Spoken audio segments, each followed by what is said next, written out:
परमेश्वरकी छोरी सुजनालाई ख्रिस्टीय जीवन यात्रासँग हाँस्दै रुँदै एकताको नारा लगाउँदै आँधी तुफान परीक्षाहरूमा पनि स्थिर रहेर प्रभुमा अघि बढ्न छाडेन। मलाई तपाईँको महिमा गर्दा गर्दै उठाउनुहोस् भनी प्रार्थना गरिरहनुहुन्थ्यो। यसरी नै म कसैलाई दुःख दिने छैन। म एक चम्ची पानी खुवाउनेसम्म पनि दुःख दिने छैन। तर परमेश्वरको महिमा गर्दा गर्दै म उठी जानेछु भनी आफ्नो परिवारहरूलाई भन्नुभएको थियो।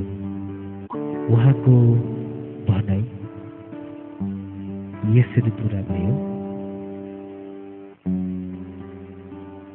4 तारिक 10 महिना 2014 सिक्किम हेप्जिपा पेन्टिकोस्टल चर्च हुर्केसी नाम्ची दक्षिण सिक्किममा जागृति सङ्गति भइरहेको बेला 10:30 परमेश्वरको छोरी सुजना राईले परमेश्वरको महिमा गर्नको निम्ति एउटा गीत गाउनुभयो, जसको बोल यस्तो थियो: किन बुझ्न चाहँदैन दुनियाँले क्रुसको कथा, किन बुझ्न चाहँदैन दुनियाँले क्रुसको कथा, जहाँ मरे येशू प्रभु दुनियाँलाई दिन छुटकारा।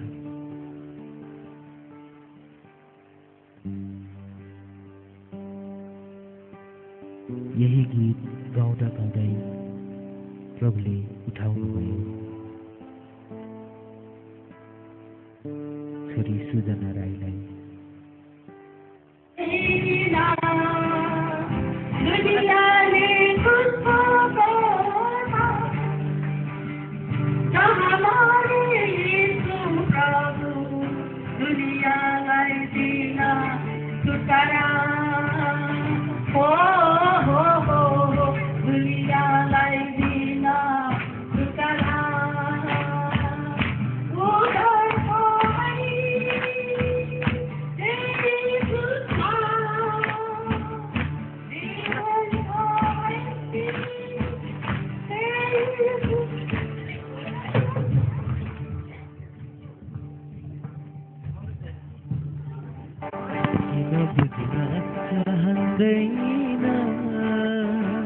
दुनियाले तुझको कथा, जहाँ मरे येशू प्रभु दुनियालाई दिन छुटकारा।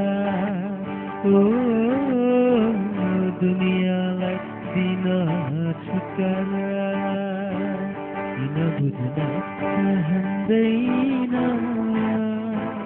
दुनियाले तुझको कथा, जहाँ मरे येशू प्रभु दुनियालाई दिन छुटकारा।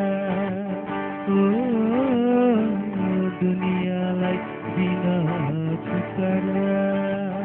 ओ दुनियालाई दिन छुटकारा। ओ दुनियालाई दिन छुटकारा।